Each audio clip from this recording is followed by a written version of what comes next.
pasensya na ho kayo. Pero nandito ho kami para magbigay ng statement sa mga pulis at sa mga pulis lamang.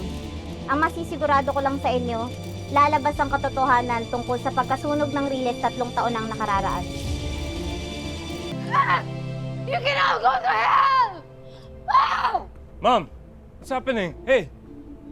Mom! Malapit na ang katapusan natin. At malapit nang ilabas ni Georgina ang lahat ng alam niya. And we can't do anything about it. Nasa ba kasi yung daddy mo? He's supposed to help us with this. I don't know, he's somewhere in the office, I think. What's important is you're gonna leave now with Darwin, okay? You have to be somewhere safe, Mom. Come on. Hindi ako aalis na parang asong nabagang buntot. But Mom, you have to go now! Don't you dare force me to leave! Hindi ako magpapatalo sa mga taga-Riles na yan. Kahit ano pag sabihin nila laban sa akin. No!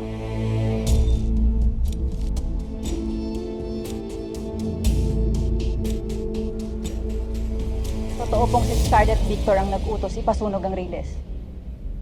Nandun po ako nang utusan niya si Berhel. Berhel San Diego po. Yung namatay sa kulungan? Pinalabas po nila na galing sa away ng gang yung sunog. Pero ang totoo, sadya po yun. Pinalagyan po nila ng gasolina yung mga bahay para mabilis kumalat yung mga apoy. Bakit nila pinasunog ang Riles? Huwag ka matakot. Sabihin mo na lahat.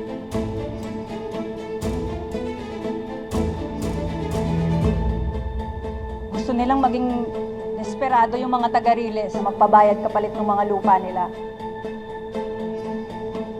Para matuloy yung project ng mga Victor.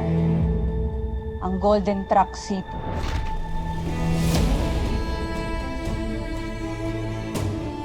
Tama yung hinala natin.